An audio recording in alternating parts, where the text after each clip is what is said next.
finding all this I'm really finding this whole topic really fascinating, and I hope everyone else is enjoying it. Always let me know. You can always give me feedback, like, on topics. I'm happy to expand.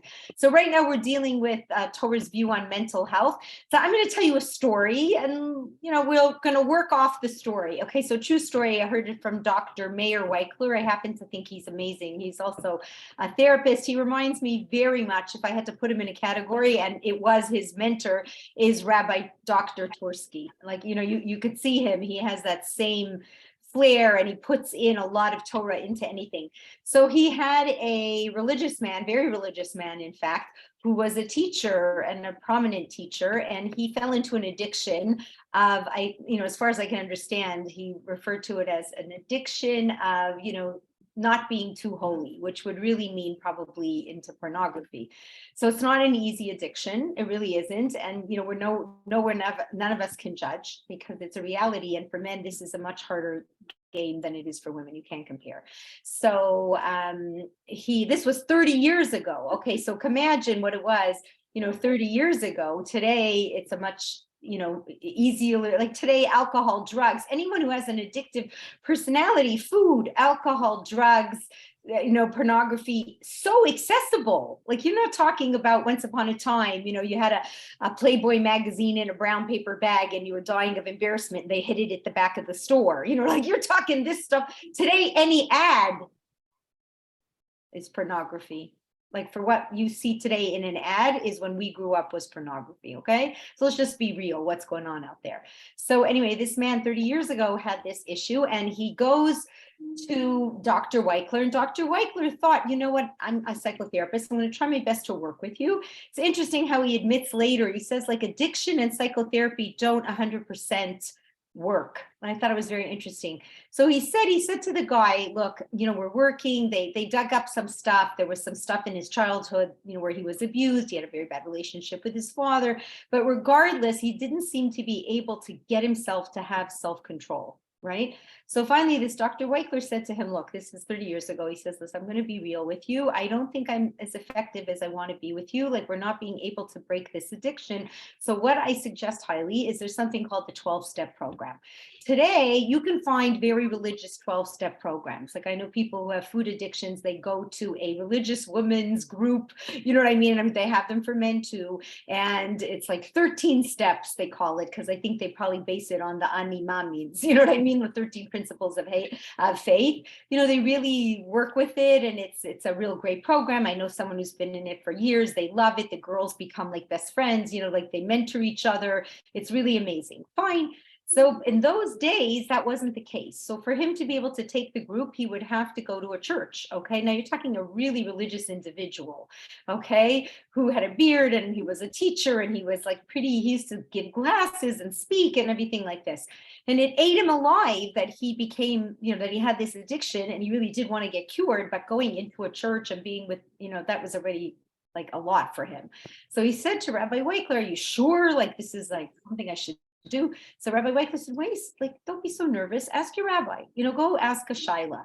So the guy says, I'm too embarrassed. I can't do it. I'm too embarrassed. Like, I'm embarrassed. Even if I ask anonymous, people might recognize my voice, whatever. I'm so uncomfortable. Would you do it for me? And would you ask the Novominsker Rebbe? Does anybody know who the Novominsker Rebbe was? He passed away. He was Rav Noach, blessed memory, his best friend. They both were great American boys who became American great rabbis. You know what I mean? Like, a lot of times you always think of great rabbis from Europe. These are great rabbis who were bred in America, okay? So they go to the Novominsker. This Rabbi Weichler goes on behalf of this man to the Novominsker Rebbe, and he says to him, Rebbe, I have this guy, and he's very religious, and this is his problem, and he wants to get cured. And the only thing I could suggest to him that I think really would make that difference is the 12-step program. And the problem is it's in the basement of the church. So what do you say? So Novominsker Rebbe said, you know what? I hear you, and I hear the question. I need 3 days to think about it. And this Dr. Weichler was shocked, because everybody, what do you think the answer would have been? Like, what do you think if you were the rabbi? So I want to hear what the consensus here. So like, people unmute and tell me what they think the rabbi would have said. For sure, if it's going to help. For sure. Yes. What would other people say? Yes. Going to church. Anybody say no? No, you Me, can't. I think I know. You say no. Okay, so I let's say look- yes because it was for his health. Yes. Okay, so let's take a look. We'll look. We're going to look. Okay, we're going to look. We're going to explore. Okay, so this Dr. Weichler, not Rabbi, Dr. Weichler thought for sure it's for sure. There's nothing to talk about. Like for pikuach nefesh, for mental well health, for self-esteem, for all this, you do what you got to do. And the Torah would say so. So he was kind of surprised. Like he thought it was quite an obvious answer. He was very surprised that he said he had to wait 3 days. So now 3 days pass, and Dr. Weichler, I'm going to call him Rabbi the whole time, but it's really Doctor. Okay, so Dr. Weichler he's also like a rabbi. I should really say Dr. Rabbi Weichler. Okay, so calls up the Novominsker Rebbe, and he says, so he told me to call back in 3 days. So what's the answer? So he said, for sure he should go. So Dr. Weichler said, I'm just surprised. He's like, I understood that, but it took I'm surprised that you're saying for sure with such conviction. So what was the thought for 3 days? He said, not only did I feel he should go, I felt it was on top of it like a special mitzvah that he should go. And I didn't want to give you the answer until I could prove to you what that special mitzvah was. So Dr. Weichler, like Barb said, and like I felt when I heard the story, the special mitzvah would be, you got to take care of yourself, like shmarta ma'odis nafshechem. You have to take care of your health, your life, your mental well-being. And there's a mitzvah that if you can find a doctor, you can find a cure, you're supposed to do it. That's a mitzvah. Okay, so I thought for sure that's what the mitzvah was, and so did Dr. Weichler. So then added on, this Novominsker Rebbe said, and it's good, no problem if he goes to a non-Jewish place, because the non-Jew should know that to a Jew, like this is such an important thing to fight, right? That, morality and decency, and it's not that he was sleeping around with anyone. He was looking at pictures that he shouldn't be looking at, okay? And, getting stimulated. Do you know what I'm trying to say? That he should be able to show that to the non-Jewish world, that a Jew, he's going to fight like to the end, to be a holy person. Okay, fine. So, so Dr. Weichler calls up the guy, okay? So he says to the guy, listen, guess what? The Novominsker Rebbe said you should go, right, to the 12-step program. And after you've gone to the 12-step program, the first time, I think I suggest that you call me and like we have a discussion, like let's talk through your feelings, you know what I mean? Before you just completely go off on your own. I just want to be there for you. And the guy goes, yeah, I think that's a good idea. I'll call you back. So what do you think happened? He doesn't call him back. Okay, doesn't call him back. So this Dr. Weichler is not just a doctor for money. He really cared about the guy. So he just wanted to know what happened. So he calls him up and he says, I want to know, hi, you missed your appointment. So I just want to make sure, what's going on? You missed it for a couple of days already. So you didn't call me. So I felt I needed to call you. So what's up? So the guy goes, I kind of fell into a depression. He said, you fell into a depression? He said, yeah, I need to do a lot of thinking now. So he said, what do you mean? He said, I'm not really comfortable going into this church and going into this world. Like when I've been sitting here preaching to people how incredible Hashem is and incredible the Torah is, and where am I? He said, I'm just not comfortable with myself. And I finally realized that I've hit rock bottom. I've hit rock bottom, right? So now the question is, can I pick myself up? Because really, if I don't pick myself up, then that's what I'm going to have to do. I'm going to have to go to a place that I really don't want to go to. And I'm going to have to, you know what I mean? Where I've been working so hard and telling people all this stuff, it's up to me now. And I need to face my reality and I need to try to do it on my own. And what happened was he did. He was able to rally on his own. He ended up, staying close with this Dr. Weichler, and he turned himself around because he hit a point. Do you know what I mean? And that's even when you'll do a 12-step program, even when you'll do any of these things, often the people who will go, they'll tell you they have to hit rock bottom. And sometimes they have to hit it more than once. You'll hit rock bottom, you'll climb up a little bit, and then you'll go back down, until you just have to keep climbing out of that reality. So this is hard because all of us are going to have our own issues in our many different ways in life. Should I mean in many different ways in life?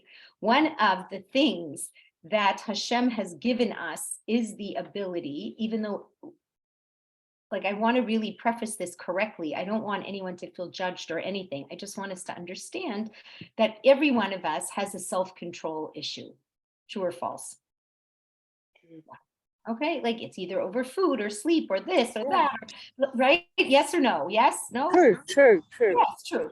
Okay, so we're all going to have it on different ways, and it's all impacting us in different ways. Okay, so don't, like, you look at other people and go like, how could they be drunk? Guess what? You're drunk on something else. Okay, like every one of us is fighting some little demon in here. Okay, either you got, let's just be real. Okay, and there is a concept in Judaism, which is hard one, like this idea of self-control.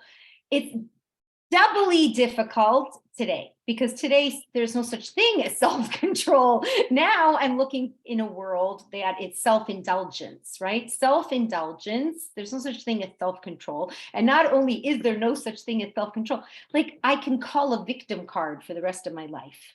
Like a victim card for the rest of my life. It's really, really tough, right? Like, it's tough today. You can just say, I can't, it's all your fault. Like, I was giving a class on Shabbos and somebody picked up their hand. They told me like that their friend is suffering so much with their kids. Okay, so the kids are in their 20s, all right? So these kids have really had a wonderful life. Like they have a beautiful home, they have a cottage, they have a pool in their house, lakes at the cottage, you name it, they have everything. And they turned to their parents and they said to the mom, your generation, meaning all of us right now who are on this, you have destroyed our lives. You destroyed the world. You destroyed our lives. You made it that we can't buy houses. You made it that we can't. Like, are you kidding me? Okay, like, hello, like help. Okay. So it's just, that's what I'm saying. Like today you're like self-control, you know what I mean? That you should have to face discomfort and actually, do something like that. Just, it's not existent. Now I don't have self-control. I point at you. I tell you that you're my mistake. You made me miserable and now you need to fix it. Okay. That's how we look at our lives. Like not our lives, but that's the flavor of the month. Okay. You have to realize, which you will realize as we're learning, that your environment impacts a lot on you. Okay, so when you're living in such an environment, having self-control is a very difficult reality. Okay, so it's only more difficult today than it was in any other time in history. And also the accessibility of everything. Everything is so much more accessible. Like, if you had a problem, dieting before, can you imagine what it is today? Like, it's like, food is on steroids today. You can Uber, you can do anything. You don't have to lift a finger. Do you know how many people today have lost? I know this sounds crazy. People don't make home cooked meals. There's no such thing. Like, I'm being real. People order out all the time. It's 10 times cheaper. Like, you know what I mean? It is. It's cheaper, much less headache, much like this. Or I even laugh, how they have all these ads about like, we'll cook you your good meal. Like, you know what I mean? We'll send you the perfect ingredient. Like, it's like no one can do it from top to bottom anymore. Like, I was reading this book and they were saying you would do your kids a big favor. You teach them how to cook. Like even one day a week, like just sit with little kids and say, yes, we chop vegetables, Okay, Jewish women were an exception because we have like, Shabbos every week. So we're on cooking on steroids, which also might be a problem. But you see what I'm trying to say? It's just an interesting reality. So whatever addiction you once had, you have it 10 times worse because now everything is at your fingertips, right? So if you want to be a couch potato, you could be a couch French fried pizza, you could be a couch anything. And if you ever liked watching movies, now you can have access to how many movies? Probably thousands, okay? People on this thing, Leora, just unmute for a minute to tell everybody how much channels you had in South Africa when you watched TV when you were growing up. One. Right. Okay, so you have one channel, okay, of television. And what's so cute is when you talk to the South Africans, like, I don't think you had it all day. You only had a couple of hours. certain hours. Yeah. Could you imagine? Okay, so now, so I can see you could be, tempted to watch television for one whole hour on one whole channel. So now I give you a life. Can you imagine where I can let you watch television? You have a choice of probably 1,000 channels, right? If you have cable, probably, I don't know, I don't have cable. I don't have television, Baruch Hashem. Okay, but 1,000, right? You probably have like thousands of channels that you can watch. But now we're very blessed because we can watch, let's say you had an addiction problem to TV, can be addicted to Torah online. Yes, okay. Okay. So you can I do want to qualify that addiction too. I do want to qualify all addiction. Yeah. Definitely. But you know what I'm trying to say? Whatever, like imagine, that Corona, every store was closed, but the LCBO. Okay. Yeah. You remember once upon a time, right? Like marijuana was, illegal. Now you can go anywhere and get it for $1. I'm just trying to show you, like, to have self-control today, we understand takes, right. What does it take? A ton of work. Okay, so let's just be honest and real. Okay, so the question here is, what does self-control do for you? Why do we want self-control? The Torah is very into self-control. Okay, everybody wants to be mighty, and the Torah tells you a mighty person is a person who has self-control. Rav Noach Weinberg, based on Chazal, okay, definition of what freedom is, fill in the blanks. Okay, Rav Noach Weinberg, based on Chazal, his definition of what freedom would be when it comes to doing things. What would it be? Discipline. Yes, excellent. Freedom, says Rav Noach Weinberg, is the ability to say no to oneself. That's freedom. Okay, now what's today's definition of freedom? Okay, so the Torah says your definition is that you should have the ability to say no. I want to talk Lashon Hara. No.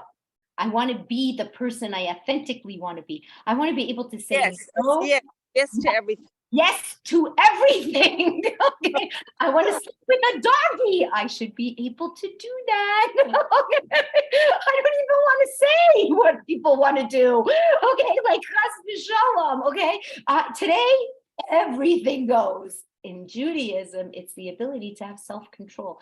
Now, what's so interesting about it, right? It's the ability, that's an interesting idea, to say no to yourself.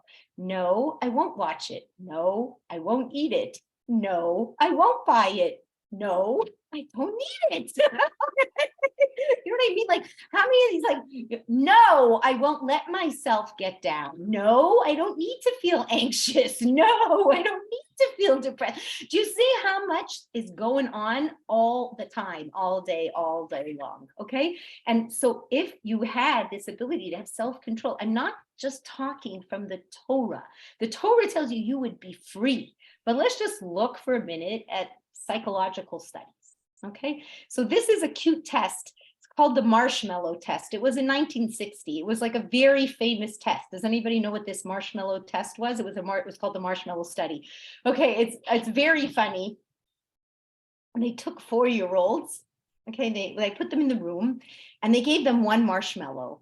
Okay, and they said this, like, do you like marshmallows? Oh yeah, I really like marshmallows. Marshmallows are yummy. Yeah, they're really yummy. Okay, so here's the idea. I'm going to give you this one marshmallow. Okay, you could eat it, but if you just wait 10 minutes, I'll be back in 10 minutes.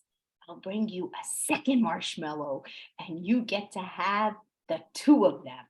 Let me tell you again, you have one marshmallow right now, but if you just wait, not too long, 10 minutes, and here's the clock, you watch it, show them the clock.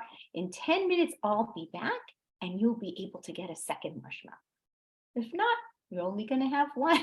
So in the school in Hamilton, a true story, a couple years ago, on Purim, they did this as a shtick with the kids.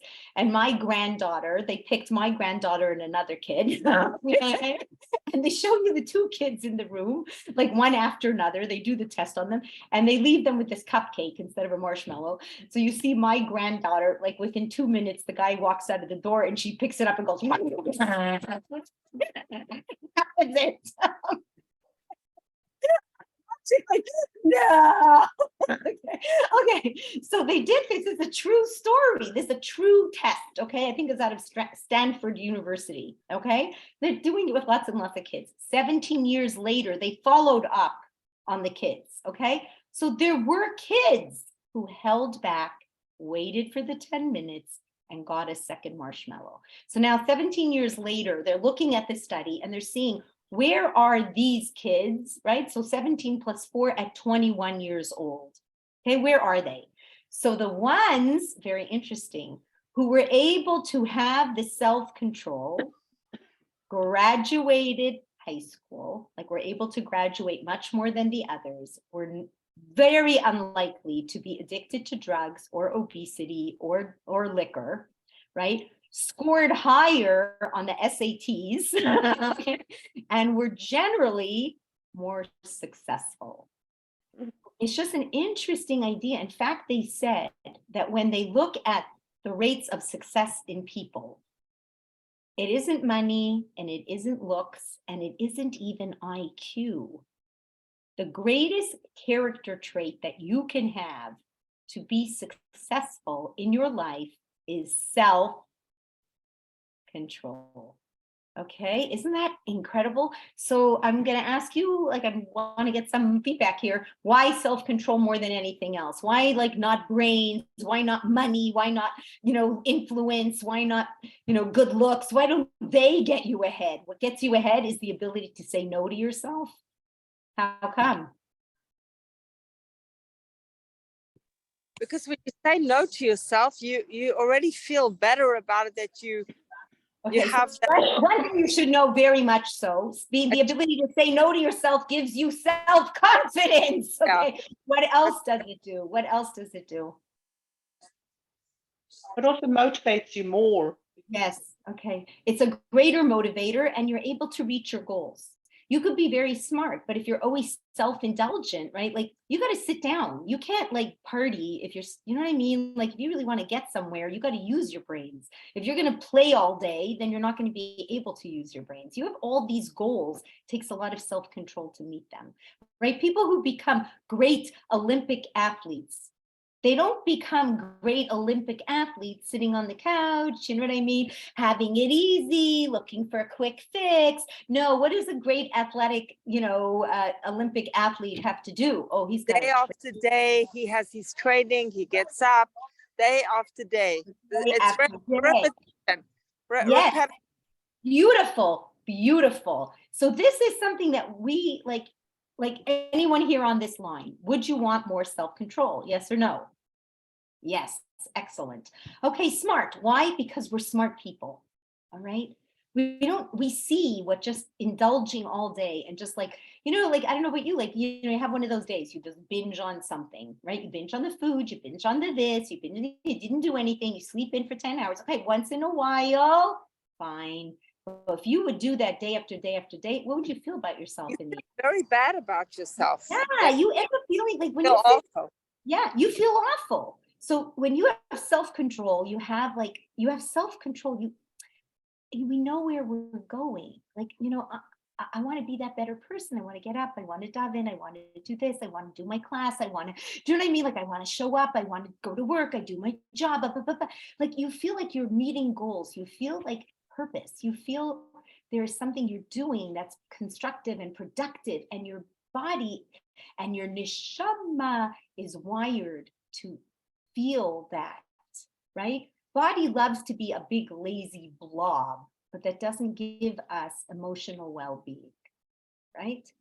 Right? The Yetzer Hara loves to go, no, you do nothing. You'll feel so much better, but you don't. Okay, you were wired holech. You were wired to move. Okay, move not only physically, which you are, and you should know physical exercise will also make you feel a million times better. We're actually going to talk about that.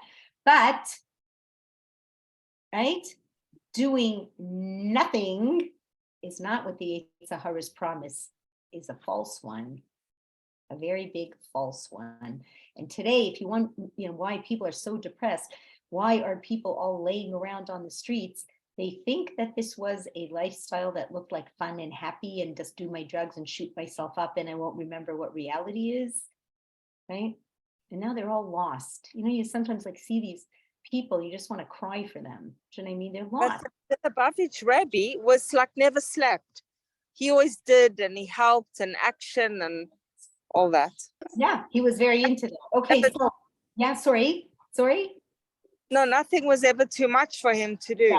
Yeah, 100% the case. Okay, so Talia, you want to ask something? Ask something, and then I'm just wondering, could also over pressuring yourself could get the opposite? Yes, 100%. Could that get the opposite That result? can also get the opposite effect. So, Talia, very good that she brings that. You brought that up. Okay, so any OCD, any like perfectionist, I can never fail, and I have to have the most self-control in the whole wide world. No, that's not good either. And that's what we're going to learn. We're actually going to get to that. Okay, we're actually going to get. Sorry. No, I'm glad you brought it up because we're going to get to it. Okay, so one thing that's very, very interesting is that many of the factors that play into self-control also play into exercising. Okay, all right. So it's just interesting because self-control is a muscle. Isn't that interesting? It's a muscle in the brain. We have to appreciate that. So the more you do the same action over and over again, what happens in the brain? The brain actually gets what we call muscle memory and becomes stronger. So sometimes you will see like people, like we said with the Olympics, a perfect example, or someone who's a really good golf player, they're going to practice the same stroke 180 times. I'm just throwing that number out over and over and over and over and over and over and over and over again, so that when they get into the situation, it's going to be automatic.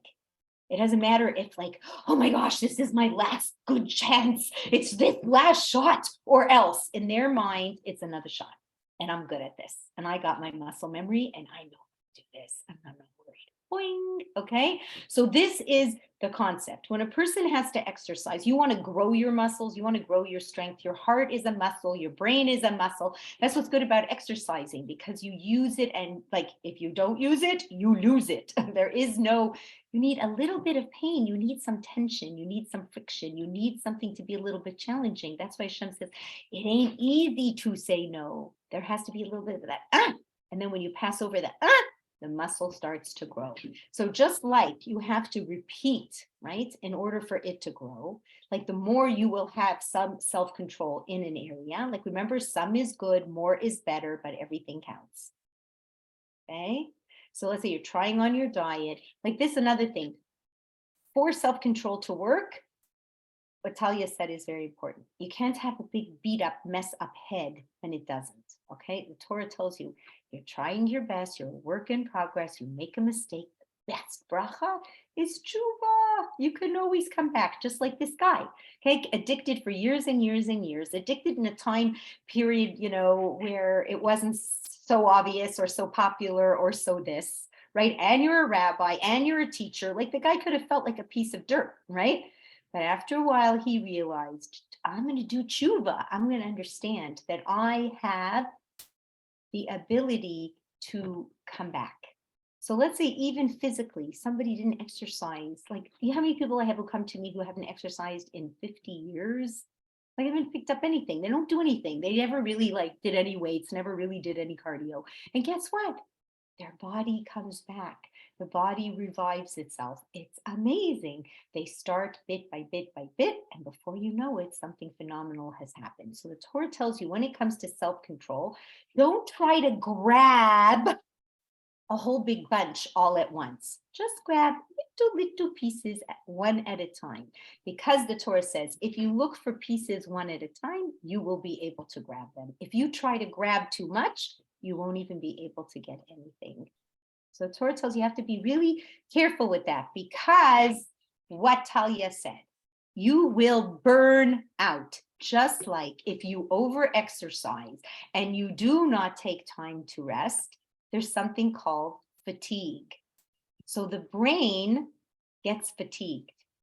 So if you're trying too much to control and over this and overly that, then your brain can't handle it either. Do you see what I mean? And that self-control muscle goes, oh, are you kidding? And that's why really, I'm going to be honest, when you're having to try to control yourself in doses that are still reasonable, responsible, and enjoyable. Doses that you can take. So like they have a new thing now with this whole, eating healthy and all this stuff. Yes, yes, yes, yes, yes. We should all eat healthy because I'm going to teach you something about self-control and muscle building at the same time. But first and foremost, it's a very good idea. So like, I am going to try to eat as healthy as I can while still being able to enjoy it. Okay. So like, you can't go on these, like some people are like, they like carbs. Right. So to say, I will never eat carbs again. I am going to be on this blah, blah, blah diet and I'll never eat them again. That would not be enjoyable for most people. Okay. So eat as healthy as you can. You like carbs, eat some complex carbs. It doesn't mean you have to eat 5 cakes and 60 donuts every day. Or if you are going to eat a donut, eat the minimum amount that you can still eat and enjoy it. Because the minute we tell you you can't have anything, right, then the self-control brain fatigue goes, are you kidding? That's going to take so much incredible energy. I'll never be able to do that, right? So then let me eat the whole thing because I can never do that. So people tell you like, you can never talk Lashon Hara again. Like, are you crazy? You don't even know where to begin. So someone says you better like learn 2 minutes a day, a halacha on not talking Lashon Hara. And suddenly you'll see, 2 minutes every day, the brain starts to develop a sensitivity. So you know what? It's not as fun.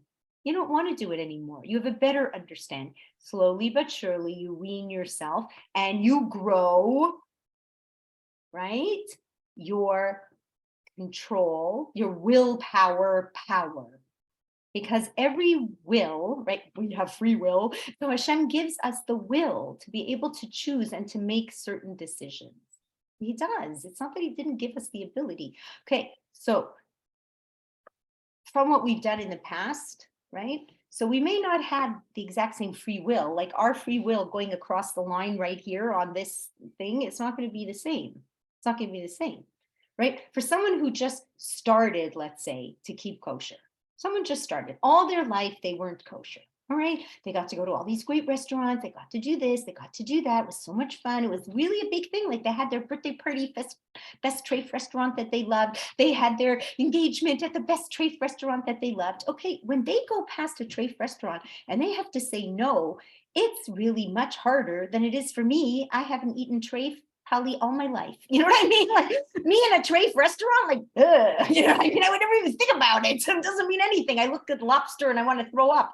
Okay. You know what I mean? Other people are going, I remember that, right? So you have to understand the Nakuda Bechira is very different from me as it could be to someone else, right? And I could have something that's much easier for you. So each and every one of us, our control factor button, right, has a lot to do with how we exercised it, right? So some people's control factor button might seem stronger than another, but that's not my business.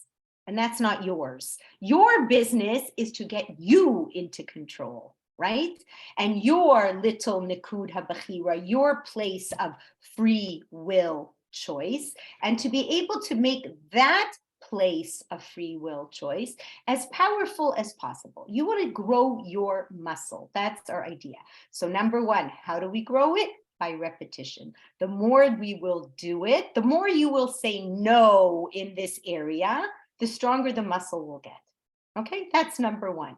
But what are we going to say no in small bits so that we're not overly fatigued? Okay, so we're not going to go, we're never eating sugar again. We're never watching Netflix again. We're never, like that's, give me a break. Okay, slowly. And the more we'll exercise it, after a while, it won't interest us the same way. And then you've moved your trench, now you're fighting a new battle. Fine, Baruch Hashem. Now, this I thought was very interesting. I didn't know this. I'm going to share this with everybody. So when you're exercising, you get very fatigued. There's a lot of this, blood sugar stuff going on. So in life in general, to be able to have good energy levels, you need to have a steady glucose level. Okay, so when you eat like very, very sugary foods, like let's say you feel slump. Anybody ever like by 4 o'clock, you're like, I'm out of it. Okay, like I need something to pick me up. Usually that's because your blood sugar is dipping. So in order to make your blood sugar come up, what do people do? You could say, let's be real. Eat a candy. Yes, okay, they eat junk, okay, so they take a drink of, Diet Coke, or they're going to take a candy, or then take a cake. So yeah, that's going to spike your blood sugar. So for a second, you're going to go, oh, but then because it's junky stuff, it spikes up fast and drops back down. And then you feel like, wow, I'm so tired again. Like you ever like, okay, I got to eat dinner, and you eat like you overeat at dinner, you don't know what's going on here.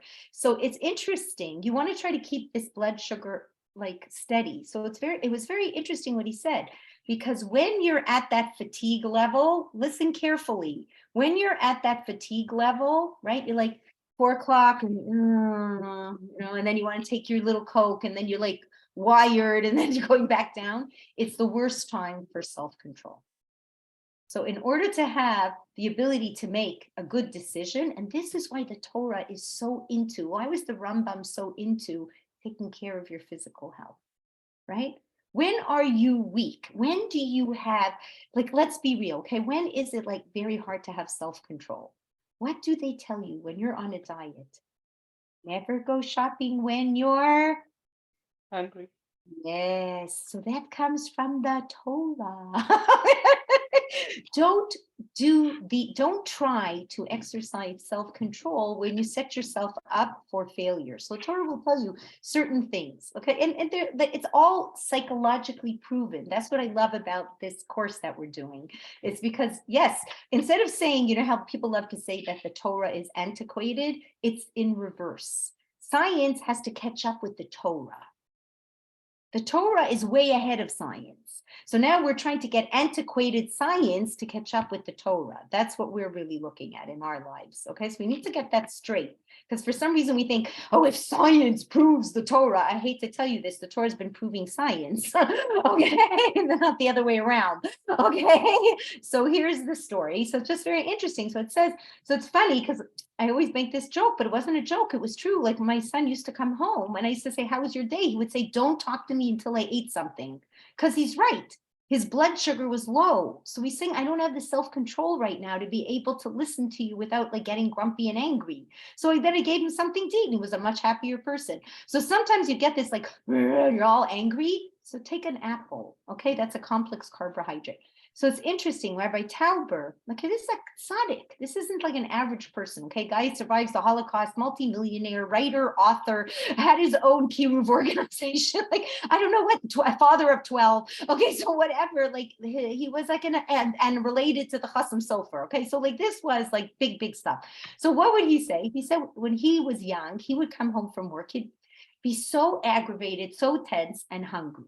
He'd open up the door and his wife would be so aggravated, so tense because she just took care of 12 kids. So the door would open, she would want him, take care of the kids. And he would want to walk in and say, give me 5 minutes to myself. Do you know what I mean? So he said, you know what? He saw that they were losing it on each other. So he said, I know what I'm going to do. He would come home. He'd sit in the driveway for 5 minutes. He would take a snack. I know this sounds so silly. He said it proved his shalom bayis 100%. So it's just good for us to know. If you want to have self-control, which we all want to do, then the Torah tells you, let's start looking at your environment. That's what it says. So it's good for us to know because they're saying there's a way for you to set yourself up so that you will be more successful. So let me take a look. So for instance, let's see, the Torah tells you you're very influenced by the people around you. You want to be I love what Rabbi Afim Goldberg, when he finishes the class, he says, stay happy, stay healthy, stay holy. Isn't that an interesting idea? Stay happy, stay healthy, we all get. What does he mean by stay holy? What does he mean? Pick your friends. Yeah, pick your friends and pick what else? What's he mean, stay holy? What does it mean? So it's telling you to eat, but be holy too. Just don't eat. Do everything. Stay Everything. holy. Know that Hashem is with you. That's all. Don't get into stuff that's stupid. That's what he's saying. Stay holy. Stay holy. Right? Don't forget who you are. Like we listen to all these classes and we teach and everything, and then I forget who I am. It makes me feel so bad. Stay holy, he's saying. Stay holy. Okay? So how are ways to stay holy? So one is Ola Rasha, Ola Shleina, right? Woe to the wicked and woe to his neighbor. So we really do have to be careful with the company you keep. So there's a million studies on social science. We all know them, where there's a classroom and the kid goes out of the classroom and the teacher tells, like, it's really unbelievable how easily we're influenced and how we don't want to fight it. Because the brain, this is important for you to know, why is self-control so hard? It takes a lot of energy. And the brain's like, I don't want to work so hard. They show you a million studies. So here's this one, which is very famous. I think, I don't know if any of you know it, you'll let me know. So the person goes out of the classroom. Meanwhile, the teacher draws up on the board, like, one line, certain amounts of inches, and then the other one much bigger. All right, not much, but let's say 2 inches bigger. So, but they tell the class that when this guy comes in, we're going to ask him which is the bigger line, which is the smaller line, right? And he's going to pick. I mean, he knows what he's doing. He's not a silly boy. He'll know what he's doing, or silly girl. But we in the classroom, we're going to disagree. And we're all going to say he doesn't know what he's talking about. And the bigger line is the smaller line, right? Most people capitulate. They come in, they don't stand their ground. After a while, they go, I guess you're right. And they sit down. Okay, so they do studies, like they did a study, it's very interesting, like in a company, they were telling them, like, they wanted them to buy into a life insurance program. So to buy into it, you have to fill out 1 million things and all the information. 5% of the whole company bought into it. So then the company got smart. What they did was they sent out an email with the life insurance thing, and they said, everybody is going to be part of this, unless you fill this out and say you're not willing to be part of it. 90% of people didn't bother to fill out. Right? So they did studies of different countries, different countries, asking for people to donate their organs. All right? So very similar countries of people with like-minded ideas. I forgot who was, Scandinavia and Netherlands, like places that, people had the same kind of beliefs. In one country, what they said was, you are automatically on your license plate, you are automatically donating these and these organs, unless you put an X that you don't want to. And in the other one, they said, only put an X, right? Like put a check or whatever, or an X on this box if you're willing to donate your organs. So 5% of people bothered to check. And in the other one, 90% of people didn't bother to check. So in that country, 90% of people, when they die, don't realize they're giving away their organs because they just didn't even bother. In other words, the lazy man out, the lazy way out. So we have to really appreciate, like, Torah expects a lot of work from us. What do we call this world? The world of doing, not just the world of being, the world of doing, right? You have to do for this world so that you have the next world, right? You have to cook for Shabbos, so you have you have to cook Erev Shabbos, so you have what to cook, you have what to eat on Shabbos. So this is a world of doing. So self-control, you got to set yourself up in a way that you will want to be doing. So on Shabbos, Hashem says, yeah, go to shul with like-minded people, invite people who keep Shabbos, so you'll be with them, or invite people to become interested in Shabbos, but don't say, okay, I'll walk with you to the mall. I won't buy anything. It'll all be kosher that way.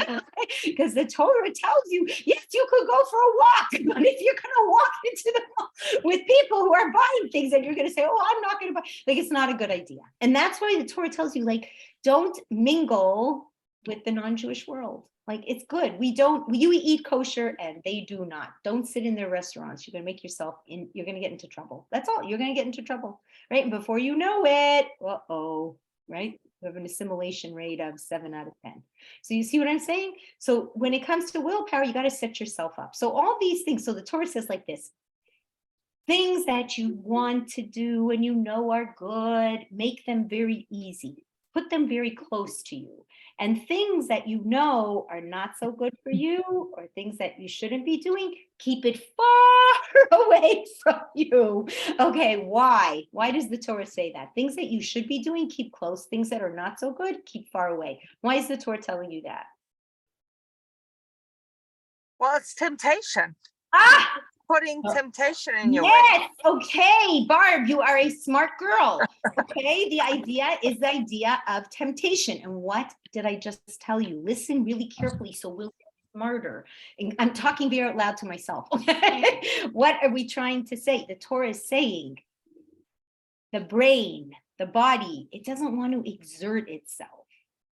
So if you have cookies right in front of your face and you keep on the counter the cookie box, you know what I mean? And it says cookies, and every day you walk past it and you see it and you smell it, what are the chances of you putting your hand in the cookie jar? Very high. So if you go to any diet place, right? And we're not talking just diet. Look at the diet physically, look at the diet spiritually. What does it say? Keep nash out of the house.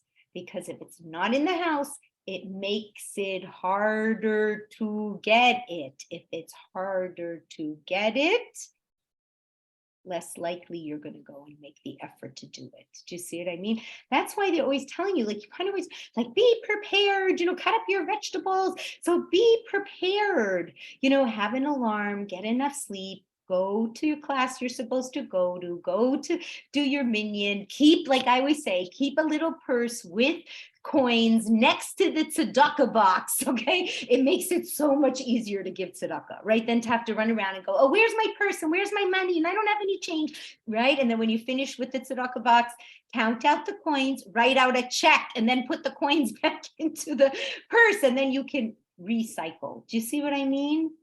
This is what the Torah is telling you, right? Barb loves to listen to Torah. Keep your phone charged. Keep your, what's it called? iPods or whatever they're called again in your ears. Keep them charged. Keep things ready and accessible that you want to do in your life, that you want to do good. And things that are tempting you that shouldn't be good. That's why, like, I remember my husband had a whole thing for people. Don't have a television in your bedroom. He used to say it's like the worst thing that you could do. The worst thing you could do, because you're watching the wrong things. You forget about the spouse you're with. You're seeing things you shouldn't be seeing people who are 10 times more beautiful and 10 times more this and 10 times more fake. Okay, because all that beauty ain't real. All right. And you're thinking, oh my gosh, right? So my husband used to say, like, it's one of the worst things you can do. Like, keep it out of your bedroom, right? Because then it's too accessible. Do you see what I'm saying? So this is a good thing for us to know. So, like, we want to practice self-control, just like we want to practice exercise. And it's hard. Like, I'll tell you a cute joke. They said a tough exercise. This older woman decides that she wants to start to exercise again. She goes to an aerobics class with these other seniors, and she's grunting and panting and sweating and pulling. And then the line is, by the time she finished getting her pants on, the class was over. All right, so yeah, okay, so that's her grunting and pulling. Okay, so but what's the point? The point is, even for us, like, yeah, it's not fun. Like, it's so rewarding at the end, but the Yetzer Hara's got you, like, really into, like, this is not going to be an easy trip. You know what I mean? This is not going to be an easy trip, right?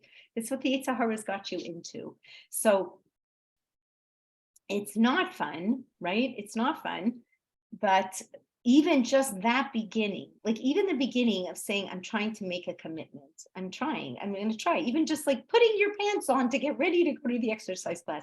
You've already exercised self-control. You're already starting, like, although it was a joke, like she's pulling up her pants, but she is, I know that sounds funny, she is exercising. It's a mental exercise. Do you know what I mean?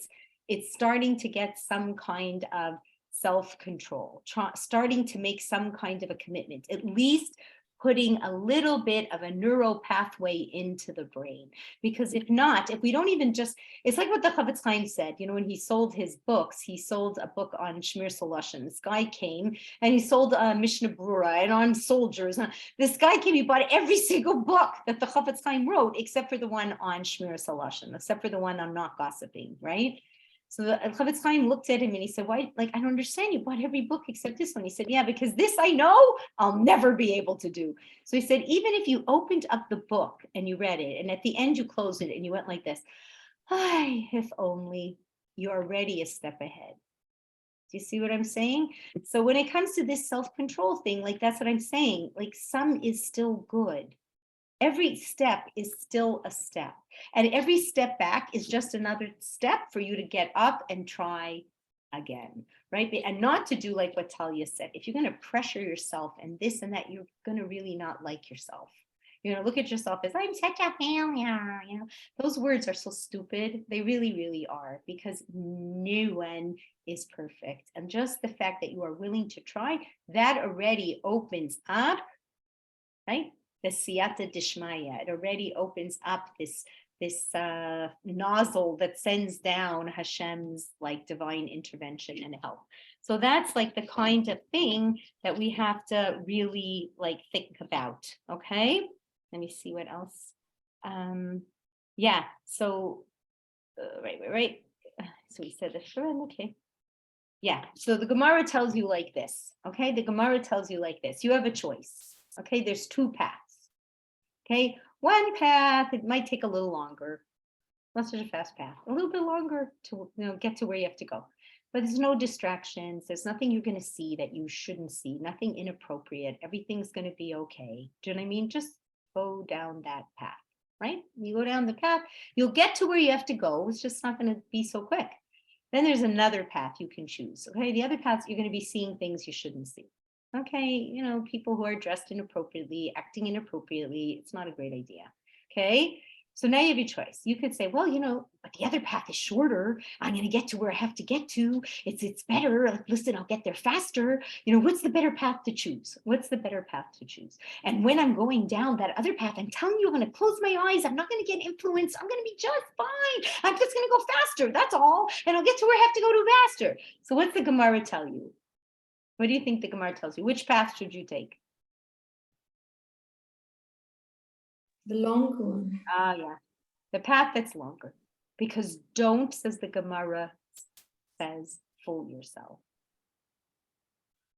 That's all. So when you're really hungry, don't go down the aisle with the nash. You ever go down that aisle and say, oh, I'm just gonna get these one chips. These are the healthy ones. And when I get home, I'm just going to eat one of those chips. It's not a good idea. Okay, it's just the truth. Okay, the Torah is like, what I love about the Torah is telling us who we really are, right? So when we look at that story with the Isha Sota, it's such a strong message. So it says the Isha Sota and the Nazir, they're right next to each other. So what is it? The Isha Sota is this woman who, is accused of committing adultery. It's accused of committing adultery, right? So this person is accused of committing adultery, and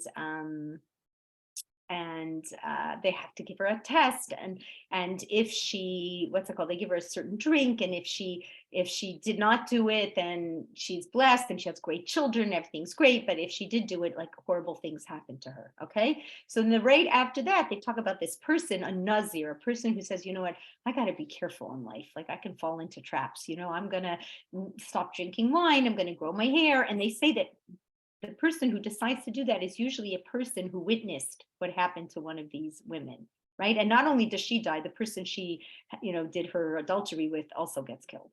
So the Torah asks, that's funny. Why do you think the person would now have to be extra careful? Wouldn't he be scared out of his wits to do something bad? Once you saw it, people die for it. That should be enough to wake up the whole city to stay away from it. What's the Torah tell you? No, the opposite. Once you see that people can take the bar down, kind of influences you, maybe the bar can go down, So that's where, in today's world, we got to go that little extra mile. Do you know what I mean? Let's say even in tzniut, you know what I mean? Just give yourself a little bit more of a reminder, because the way the world is today and the way the world dresses, and in the summer, it's beyond, you know what I mean? Hefker, right? So don't think like looking at it all, no matter who you are, you know what I mean, and all the things that we're seeing, like makes it tough for us. It really does. And instead of making us think, oh, we should lift the bar up, actually fuels the Yetzer Hara a lot. You know what I mean? To go, wow, look at how it's all going down. And you could like, without even realizing it, it wears on us. That's what I'm saying. It wears on us. So we have to be more cognizant, right? And be more careful with the environment that we're in, and then make a little bit of an extra effort. So I think that these are like some really beautiful suggestions. We'll learn more about it, but I just think that these, like, it's a nice beginning to this idea of trying to learn more self-control. And the reason why we want to learn how to say no to ourselves is because we want to know how to say yes to ourselves. That's why. You want to be able to be free, to be able to be that person you really want to be, right? And that person, when you have that self-control, it will improve every relationship. The relationship you have between yourself, the relationship that you have between other people, and the relationship that you have with Hashem, your most important relationship of all, right? So you see what I'm saying? It really is a gift. And the fact that you have free will means that Hashem gave you the power, the will power to be able to exercise that free will. Even if it's hard, even if it takes a long time, even takes your whole life, right? One step at a time, right? And when you get muscle fatigue or free will fatigue, then that means you need to rest. And that means maybe stay right where you are. Don't add on, now I need, like, I'm not going to do this, I'm not going to do that. No, let me just get comfortable with where I am, right? Practice that. I don't have to take anything else on. Let me just practice that. You know what I mean? So that's where we're at. Okay, so now is Monday, the best day that we get to say the thank you prayer with Amita. And I just want to thank everybody who came, because without you, there isn't a class. And it was very nice. Like Miriam, I haven't seen you for a while, so I'm so happy you're here. And Sandy, we're happy you're here. And everybody who's here, we're so happy that you're here. Okay, so I am going to stop recording